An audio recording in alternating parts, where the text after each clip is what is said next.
It's been over 2 years since the launch of the Master Chief Collection on Xbox One. These days it seems almost every Microsoft first party game is either already on PC or has been announced that it's coming. Microsoft head of Xbox Phil Spencer all but confirmed that all future Halo titles would be coming to Windows, which presents us with an interesting problem.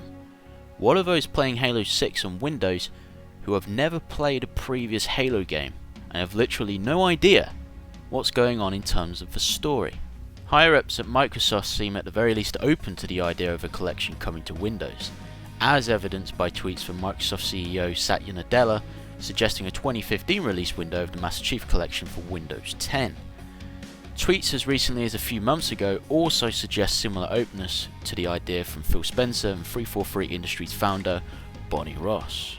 The obvious answer is to release ports of all the previous Halo titles in some sort of collection that includes all of the Master Chief games. You could even call it something like, well, I don't know, the Master Chief Collection Windows 10 Edition. So that begs the question, why haven't they? In my opinion, this is a reason why the Master Chief Collection has been the exception to the rule. The MCC had a bad launch on the Xbox, with some notable issues being long matchmaking times, campaign save corruptions and crashes. Whether or not these issues were fixed is irrelevant, as the brand name of the MCC was tarnished, and probably forever will be. Like most companies, Microsoft has shown us that they are prepared to abandon brands should they be tarnished. Take a look at Vista for example, take a look at Windows 8. This is the main reason I believe the MCC won't ever release on PC. At least not with that name.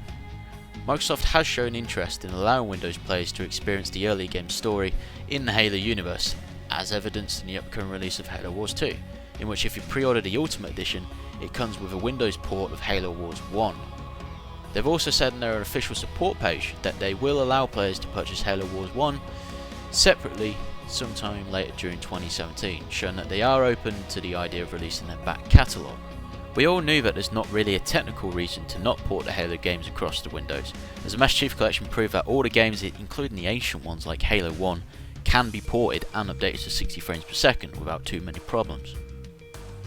So assuming it will happen, it won't be called the MCC. In fact, I think a smart thing to do would be to slowly release the games individually as their own standalone product over a few years, instead of trying to bundle them all together into the same package, which, as we know, doesn't tend to work that well.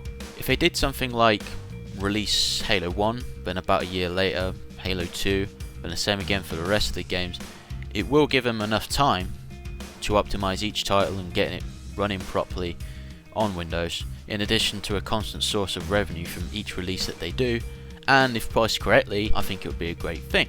So just to conclude on the whole thing, they're still being coy with an MCC port to the PC. They won't say yes, but at the same time they won't say no. From all the leaks and the teasers, there was a Halo 3 mention in an AMD driver at one point. There was Steam database entries for the games Halo 1, 2 and 3, and Valve created groups for those.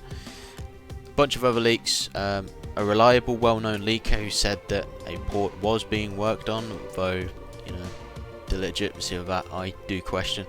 So it's likely that these ports do exist, but in my opinion, it's just that the game is stuck in a PR problem as opposed to a technical one. Thank you for watching, and I'll see you in the next video.